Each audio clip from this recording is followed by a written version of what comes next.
Hello guys! For today's video kay ubani ko ninyo no kay mamuso dayta og saging. Kay daghan na magay pusuonon dire so nagkuan ko naghuna-huna ko ba unsa kong trabahoon karon so mao to mamuso ta kay mantay lingaw no kay kong partner ng trabaho man sa mong balay. So mao na magtinabanga ra gyud ta dire sa trabaho no so mao na namuso na ko diya og susugod so nakakita na din tag pusuonon nga saging so ako na din na siyang pusuan so diha sa mo no kay wa man tay videographer diri so mao nang kita-kita ra gyud diri kapoy gyud maghimog video pero laban lang gyud ta dire no kay dibi sayon sad mag video sa mong kaugalingon di ano niya walay mag-video nimo bitaw. Swerte kay kang hasula kay usahay kay mabundak pa imong cellphone na matuwad bitaw suka kabalo nga dayto na video sa moto. Ug mao din akong trabaho diri pag wala koy lingaw sa mamuso kung mangita ko sa akong trabaho kay para magkatabang sa tong partner ba. Ug nahuman na dag pamuso diya si auntie so gikuha na din na akong cellphone no kay mao lagi ni kita-kita raman diri Ug nangita pa din kog mga pusuonon lain so nagsuroy-suroy sa ko diri sa kasagbutan. Mao ni mong mga mall diri mga kasagbutan mga tag-as sa kahoy so mao ni makita diri puro mga green gid ang mga sagbot ra.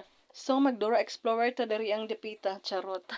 Ug mo na din pag-abot sa unahan kay nakakita na pug pusuonon so taas-taas na gid siya no so may lang ni dili siya mabugtok ba. So sige ra gyapon to diri pamuso bahala gipang bugtok kay panahon na sad nga dili bitaw bugtokon maayo ra bay pod ni siya maulian ra siya ba.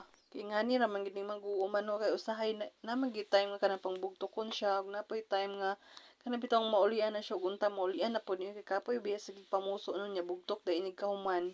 Kanang feeling nga excited kay ka kay dako kay bulig ba niya pagtuba din nimo kay perte ding bugto ka pastilan. Ug nakakita na sa pusuonon diha so mo na ako na siyang gipusuan mga madzay. Gijigin pants pa ko dari puti kay wala ko kabalo mamuso ba ko so mo tong giganahan man ko so more to bye.